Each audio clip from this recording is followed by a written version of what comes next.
السلام علیکم ناظرین، آج میں ایک مخصوص موضوع پہ گفتگو کرنا چاہتا ہوں۔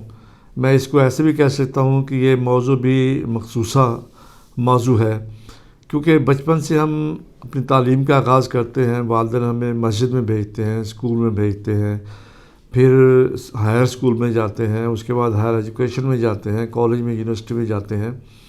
ہر سبجیکٹ کو بڑی تفصیل کے ساتھ پڑھایا جاتا ہے، ہر سبجیکٹ کی تفصیل بتائی جاتی ہے، اس کی باریکیاں بتائی جاتی ہیں، اس کے ایگزامز وغیرہ ہوتے ہیں۔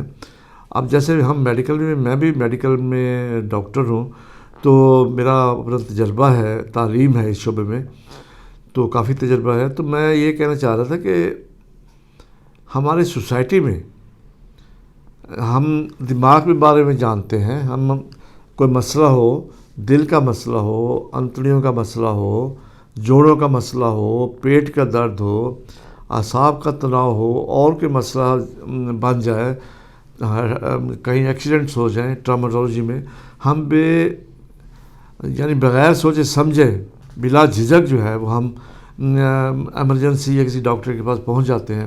لیکن یہ ایک ایسا موضوع ہے جس کے بارے میں سوچتا ہوں کہ انسان نے، جب اللہ تعالیٰ نے انسان کو پیدا کیا تو اس کو سارے سسٹم کے ساتھ پیدا کیا، اس کو جسم کا ایک حصہ بنایا۔ ایک حصے کے بارے میں خاص بات کرنا چاہوں گا کہ جس کے بارے میں ہم مخصوصہ امراض کہتے ہیں، اور اس سے کہتے ہوئے ہم اس امراض کا نام لیتے ہوئے بھی ہمیں ماتھے پہ پسینہ آ جاتا ہے، یا لوگوں سے چھپ کے بات کرتے ہیں، یا گھبراہٹ سے بات کرتے ہیں، یا اپنے مسئلے کو بتانے سے گریز کرتے ہیں، بلکہ ایسے سمجھتے ہیں جیسے کہ معیوب، اور اس میں گلٹ فیلنگ کرتے ہیں، یار میں نے یہ کیا بات کر دی۔ تو ہمارے جو ریپروڈکٹیو سسٹم ہے، ہمیں جو مخصوصہ امراض کے بارے میں کہا جاتا ہے، وہ ہمارا ریپروڈکٹیو سسٹم ہے، جس سے جو ہے انسانیت جو ہے، اللہ تعالیٰ نے کہا میں نے اپنی جنریشن کو آگے چلانے کے لیے میں نے یہ سسٹم رکھا تاکہ دنیا چلتی رہے۔ اس سسٹم جتنا یہ اہم ہے، کیونکہ اسی سے آگے آپ کی جنریشن چلنی ہے، اسی سے آپ کے جو ہے نا وہ یورینری سسٹم اور ڈیفیکیشن سسٹم، یہ سب کچھ اسی سے چلتا ہے۔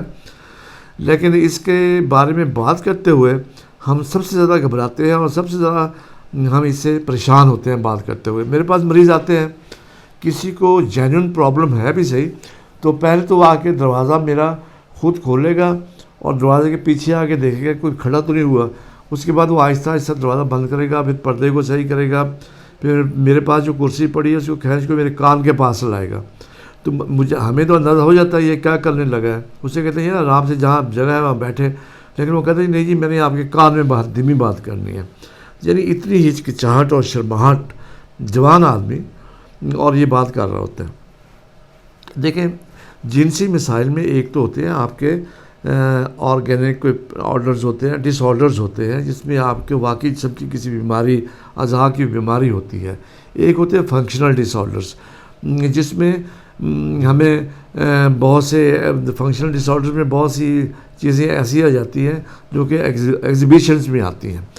لیکن جہاں پہ دیکھیں عام طور پہ ہر 10 مریضوں میں سے ایک مریض ایسا ضرور آتا ہے جو کہ اپنے اس مسئلے کو لے کے آتا ہے کہ مجھے پری میچور ایجیکولیشن ہے، یا یہ ہے کہ مجھے ریکٹائل پرابلم ہے۔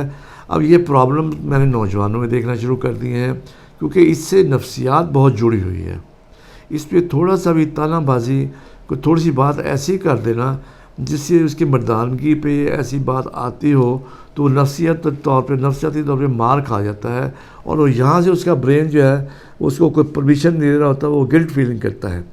اور ہماری جو تعلیم دی جاتی ہے وہ کوئی ہمیں ٹیچرز، استاد یا کالج اسکول میں نہیں دی جاتی، بلکہ ہمیں تعلیم یہ ملتی ہے سوسائٹی کے ان لوگوں سے جو خود اسی بیماری کا شکار ہوتے ہیں، اور اسی قسم کے پھر یہ کہاں جاتے ہیں، یہ حکیموں کے پاس، عاملوں کے پاس، یہ جادو ٹونا جو کرتے ہیں ان کے پاس، یہ جوگیوں کے پاس۔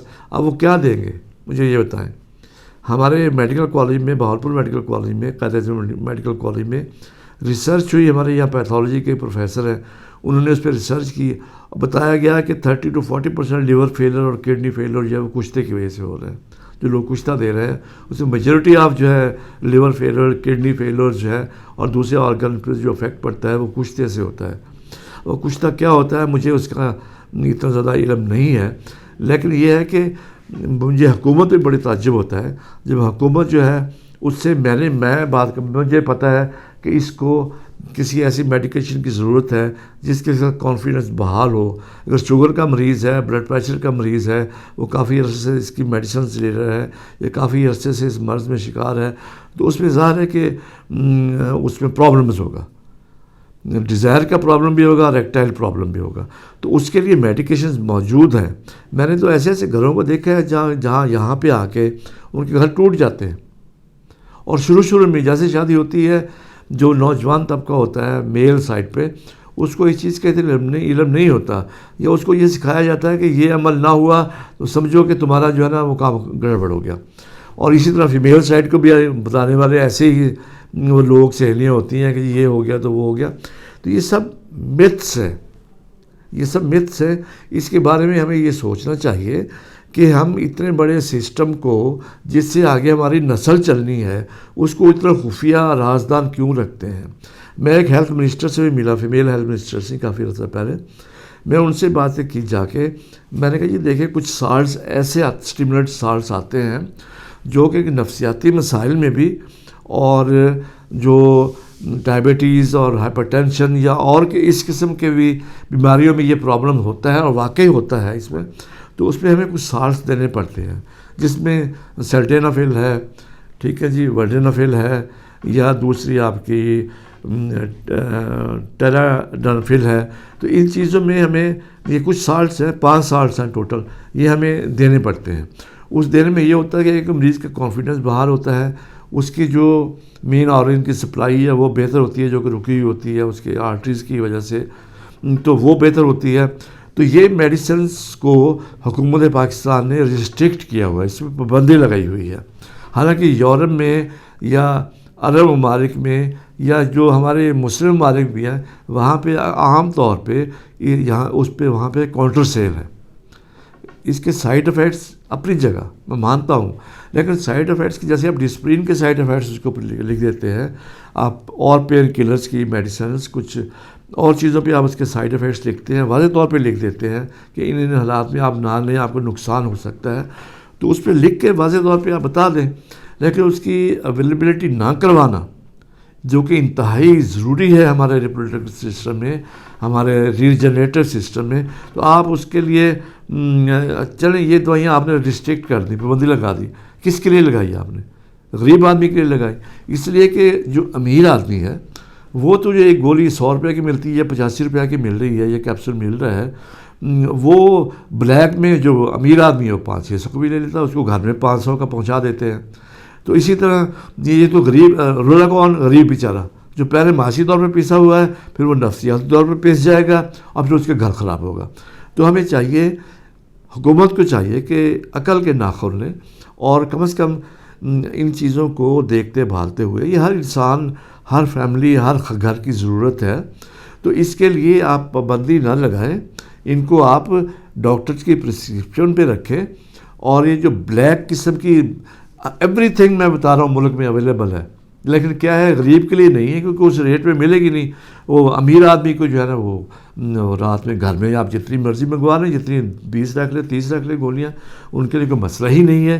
بلکہ جو ہمارے بڑے بڑے، اب میں نام کیا لوں، میں تو سب کو جانتا ہوں، اوپر سے لے کے نیچے تک جو بھی اوپر ہو سکتی ہے پاکستان میں اور نیچے ہو سکتی ہے، میں سب کو جانتا ہوں.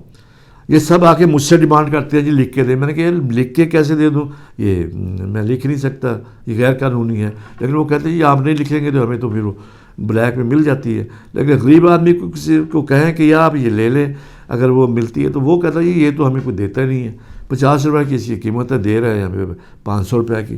تو یہ مشکلات پیش آ، اور بھی بہت ساری چیزیں ہیں ایسی ادویات کی. تو یہ آپ پابندی کس پہ لگا رہے ہیں، یہ قدر کس پہ ہے؟ میڈیسنس تو آ رہی ہیں. کوئی میڈیسن مجھے بتا دیں جو نہیں ملتے، جو آپ نے قدغن لگائی ہوئی ہے یہاں نہیں ملتی، میں آپ کو لے کے دکھاتا ہوں کون سی میڈیسن نہیں ملتی. ہر جگہ ملتی ہے، گھر آن لائن ملتی ہے، گھروں پہ پہنچا دیتے ہیں.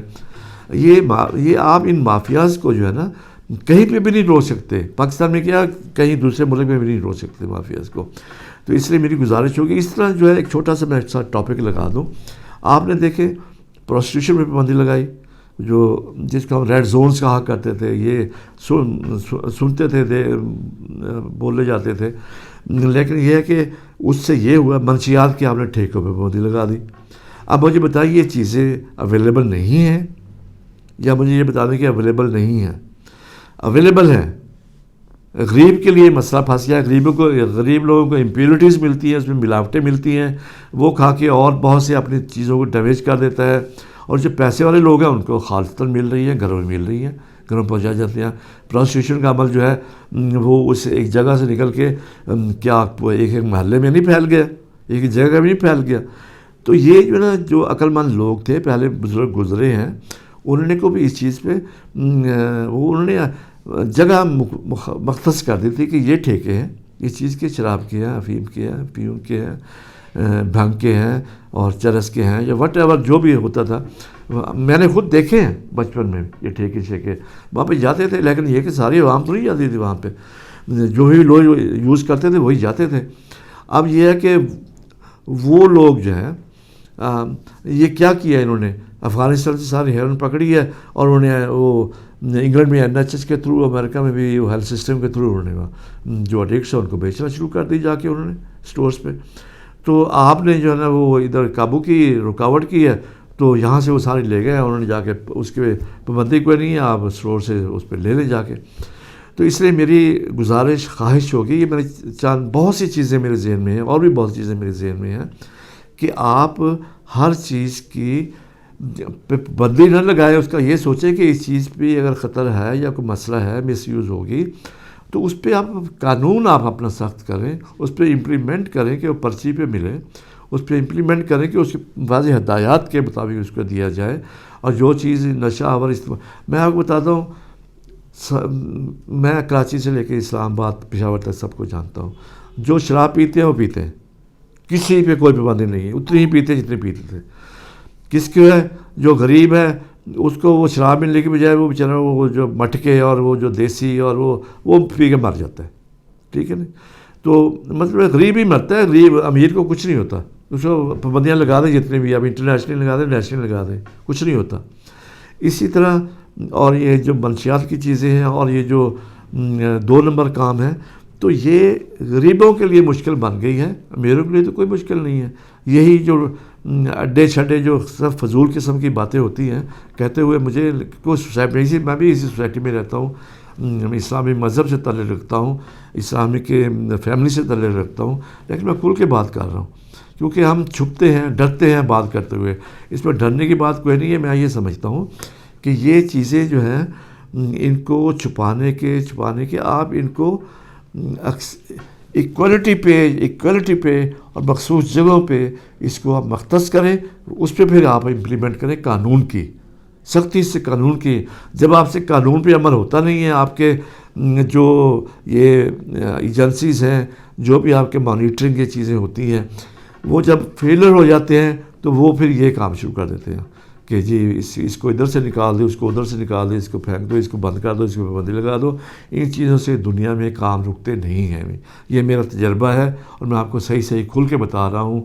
تو اس لیے برائے مہربانی حکومت کو، جو متعلقہ ادارے ہیں، جو منسٹریز ہیں، ان کو سوچنا چاہیے، سنجیدگی سے سوچنا چاہیے، اور اس پہ جو سمجھدار عقل رکھنے والے، جنہوں نے عمر اور تجربہ گزارا ہوا ہے، ان سے آپ بات چیت کریں، پروفیشنل سے بات کریں، آپ کو وہ پراپر صحیح طریقے سے ملک کے لیے یہ چیزیں آپ کو سیٹ کر کے دیں گے۔ اللہ حافظ۔